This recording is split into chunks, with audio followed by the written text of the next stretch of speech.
Hi friends, welcome to our Sainila Cooking. இன்னைக்கு நம்ம பார்க்க போகிற ரெசிபி சேனைக்கிழங்கு சாப்ஸ். சேனைக்கிழங்கு சாப்பிடாதவங்க எல்லாம் இது மாதிரி பண்ணி கொடுங்க, கண்டிப்பாக சாப்பிடுவாங்க. இதோட டேஸ்ட்டு செம்ம சூப்பராக இருக்கும். மோஸ்ட்லி இந்த ரெசிபி கல்யாண வீட்டு சாப்பாடெல்லாம் சாப்பிட்ருப்பீங்க. அதே போல் டேஸ்ட்டில் நம்ம வீட்டில் எப்படி பண்ணலாங்கிறது இந்த வீடியோவில் பார்க்கலாம். சேனைக்கிழங்க வேக வைக்க போகிறோம். அதுக்கு ஒரு கடாயில் தண்ணி ஊற்றி நல்லா கொதிக்க வச்சுக்கலாம். தண்ணி நல்லா கொதி வந்துடுச்சு. சேனைக்கிழங்கு இது மாதிரி குட்டி குட்டியாக கட் பண்ணி வச்சுருக்கேன். அதை நம்ம இதில் சேர்த்துப்போம். அதோட 1.5 டீஸ்பூன் அளவுக்கு சால்ட் எடுத்து வச்சுருக்கேன், அதையும் இதில் சேர்த்துக்கோங்க. மஞ்சத்தூள் 1/4 டீஸ்பூன். புளித்தண்ணி ஒரு 2 டேபிள் ஸ்பூன் அளவுக்கு திக்காக எடுத்து வச்சுருக்கேன், அதையும் இதில் சேர்த்துக்கோங்க. புளித்தண்ணி சேர்க்குறது தொட்டு நமக்கு அரிப்பு எதுவும் இருக்காது, சாப்பிட்றதுக்கு ரொம்பவே நல்லாயிருக்கும். சேனைக்கிழங்கு அரை வேக்காடு நமக்கு நல்லா வேகணும். அதுக்கு ஒரு 10 நிமிஷம் ஆகும். ஸோ அதனால் நம்ம 10 நிமிஷம் நல்லா வேக வச்சு எடுத்துப்போம். இப்போ ஒரு 10 நிமிஷம் ஆயிடுச்சு. பாருங்கள், நம்ம சேனைக்கிழங்குலாம் ஒரு 50% வரைக்கும் நல்லா வெந்திருக்கும். இப்போ நம்ம இதை ஸ்டவ் ஆஃப் பண்ணிடலாம். ஆஃப் பண்ணிவிட்டு எக்ஸஸாக இருக்கிற தண்ணி எல்லாத்தையுமே வடிகட்டி இதை நல்லா ஆற வச்சு நம்ம எடுத்துக்கலாம்.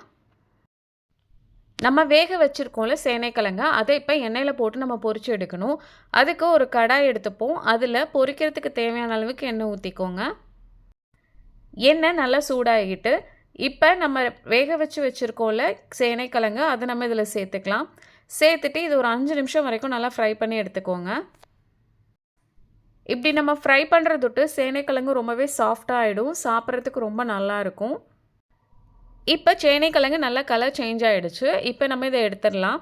எடுத்துகிட்டு தனியாக இதை வச்சுப்போம். இதை இப்படியே சாப்பிட்றதுக்கும் டேஸ்ட் ரொம்பவே நல்லாயிருக்கும். இதே போல் நம்ம எல்லா கிழங்கையும் வறுத்து வச்சிடலாம். இதுக்கு ஒரு சூப்பரான மசாலா அரைக்கணும். அதுக்கு ஃபஸ்ட்டு ஒரு மிக்ஸி ஜார் எடுத்துக்கலாம். அதில் நான் ஒரு வெங்காயத்தை இது மாதிரி கட் பண்ணி வச்சுருக்கேன், அது இதில் சேர்த்துக்கோங்க. இதில் சின்ன வெங்காயம் இருந்தால் கூட நீங்கள் சேர்த்துக்கோங்க, டேஸ்ட் ரொம்ப நல்லாயிருக்கும். அதோட ஒரு தக்காளி கட் பண்ணி வச்சுருக்கேன், அதையும் இதில் சேர்த்துக்கோங்க. சோம்பு ஒரு 1/2 டீஸ்பூன் எடுத்து வச்சுருக்கேன், அதையும் இதில் சேர்த்துப்போம். தேங்காய் ஒரு 2 டேபிள் ஸ்பூன் எடுத்து வச்சுருக்கேன், அதையும் இதில் சேர்த்துக்கோங்க. இப்போ இதில் தண்ணி எதுவுமே சேர்க்காமல் நல்ல ஃபைன் பேஸ்ட்டாக அரைச்சி எடுத்துகிட்டு வந்துப்போம். அரைச்சி எடுத்துகிட்டு வந்தாச்சு. பாருங்கள், இது மாதிரி நல்ல ஃபைன் பேஸ்ட்டாக அரைச்சி எடுத்துகிட்டு வந்து வச்சுக்கோங்க. ஒரு கடாயில் தாளிக்கிறதுக்கு தேவையான அளவுக்கு எண்ணெய் ஊற்றிக்கோங்க. அதில் பட்டை, கிராம்பு, நட்சத்திர சோம்பு இது எல்லாத்தையும் சேர்த்துக்கலாம். கல்பாசியும் கொஞ்சம் சேர்த்துக்கோங்க. 1/2 டீஸ்பூன் சோம்பு எடுத்து வச்சுருக்கேன், அதையும் இதில் சேர்த்துப்போம். அதிலேயே கொஞ்சம் கருவேப்பிலை சேர்த்துக்கோங்க.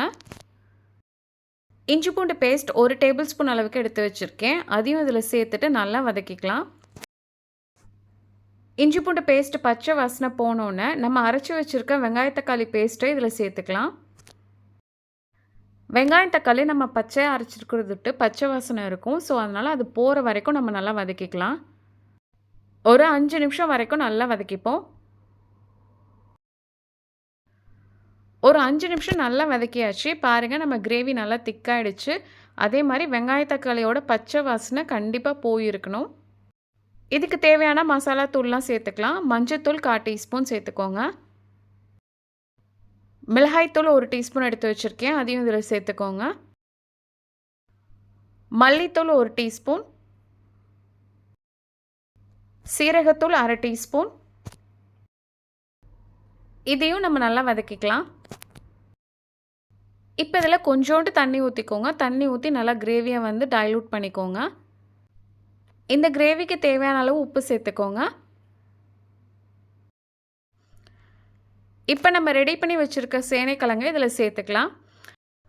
சேர்த்துட்டு நல்லா மிக்ஸ் பண்ணி விடுங்க, எல்லாம் ஒன்று சேர்கிற மாதிரி.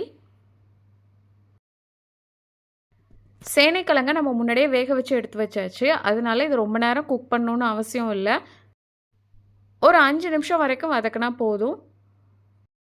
ஃபைனலாக இதில் கொத்தமல்லி இலை கட் பண்ணி வச்சுருக்கேன், அதை இதில் சேர்த்துப்போம். கருவேப்பிலையும் கொஞ்சம் சேர்த்துக்கலாம்.